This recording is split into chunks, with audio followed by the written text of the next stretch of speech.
Hi friends, నేను మీ lucky world. ఈరోజు ఎంతో రుచికరమైన టమాటో చిక్కుడుగాయ కర్రీ అయితే చూపించబోతున్నానండి. టమాటో చిక్కుడుగాయ కర్రీ అంటే ఇష్టం లేని వాళ్ళు ఎవ్వరూ ఉండరనమాట. చిక్కుడుగాయ సీజన్ వస్తే ఖచ్చితంగా ఎంత రేట్ అయినా పెట్టి కొనేవాళ్ళు చాలామంది ఉంటారు. అలాంటి వారందరి కోసం వాళ్ళ ఈ కర్రీ అయితే చేసి చూపించబోతున్నానండి. చక్కగా ఈజీగా ఎలా చేసుకోవచ్చో చూపించేస్తాను చూడండి. ముందుగా పొయ్యి వెలిగించుకొని బాండీ పెట్టుకొని కొంచెం ఆయిల్ అయితే వేసుకోవాలి.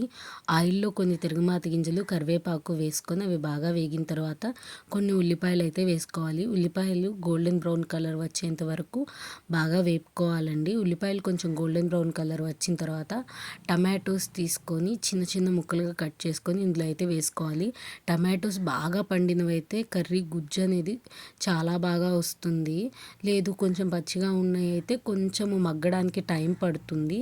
బట్ టేస్ట్లో అనేది చాలా అంటే చాలా డిఫరెన్స్ వస్తుందన్నమాట పండు టమాటోస్కి, పచ్చి టమాటోస్కి.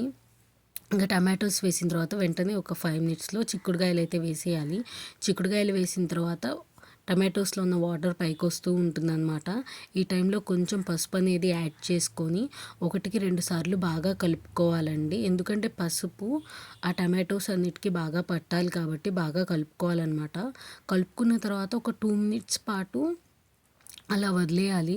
ఎందుకంటే టమాటోస్లో ఉన్న వాటర్ అంతా వస్తూ ఉంటుంది. ఇప్పుడు కొంచెం సేపు మూత అయితే పెట్టుకోవాలండి. మూత పెట్టుకొని కొంచెం లో ఫ్లేమ్లో ఉంచుకుంటే టమాటోస్లో ఉన్న వాటర్ అంతా చూశారు కదా ఎంత బాగా వచ్చేసిందో.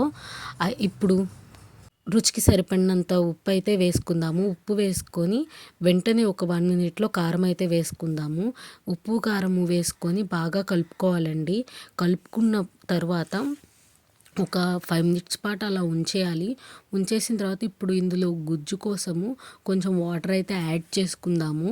వాటర్ యాడ్ చేసుకోవడం వల్ల ఇంకా టమాటోస్ ఎక్కడన్నా కొంచెము పచ్చిగా ఉంటే అవన్నీ బాగా మగ్గిపోయి మనకి గుజ్జులాగా వస్తుందన్నమాట. చూశారు కదా, వాటర్ వేసుకోవాలి. ఇప్పుడు కొంచెం వాటర్ వేసుకోవాలి. ఇప్పుడు ఇదంతా బాగా మగ్గనివ్వాలండి. ఒక 10 మినిట్స్ పాటు బాగా మగ్గనిచ్చి మనం వేసుకున్న ఆయిల్ పైకి తేలేంత వరకు ఉంచుకోవాలి.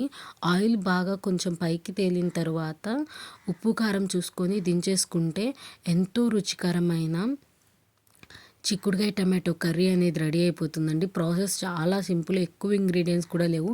మనం ఇంట్లో రెగ్యులర్గా వాడే ఇంగ్రీడియంట్స్తోనే కర్రీ అనేది ప్రిపేర్ చేశాను. ఇంకా చాలా కర్రీస్ మన ఛానల్లో రాబోతున్నాయి, చూస్తూనే. Thanks for watching.